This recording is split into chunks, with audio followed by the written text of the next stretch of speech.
സത്യത്തിൽ ഏദൻ തോട്ടത്തിൽ എന്താണ് സംഭവിച്ചത്? ഒരു പഴം കഴിച്ചതിനാണോ ദൈവം ആദമിനെയും ഹൗവയെയും ഏദൻ തോട്ടത്തിൽ നിന്ന് പുറത്താക്കിയത്?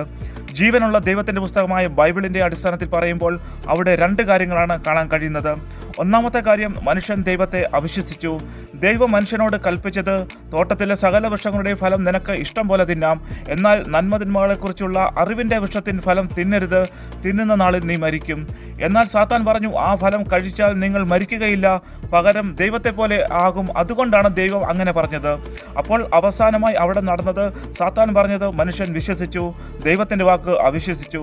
രണ്ടാമത്തെ കാര്യം, കൽപ്പന ലംഘനം അവിടെ നടന്നു എന്നുള്ളതാണ്. ദൈവം അരുത് എന്ന് പറഞ്ഞ കാര്യം ലംഘിച്ചു, അതായത് അനുസരണക്കേട് നടന്നു. അപ്പോൾ ആദമും ഹൗവയും ചെയ്ത ഈ തെറ്റ് കാരണം മനുഷ്യവർഗത്തിന് സംഭവിച്ചത് എന്താണ്? സൃഷ്ടിയുടെ ആരംഭത്തിൽ മനുഷ്യന് ദൈവമായിട്ടുണ്ടായിരുന്ന കൂട്ടായ്മ അല്ലെങ്കിൽ ഫെലോഷിപ്പ് അത് നഷ്ടപ്പെട്ടു. അതിൻ്റെ കാരണം അവർ ചെയ്ത പാപമാണ്.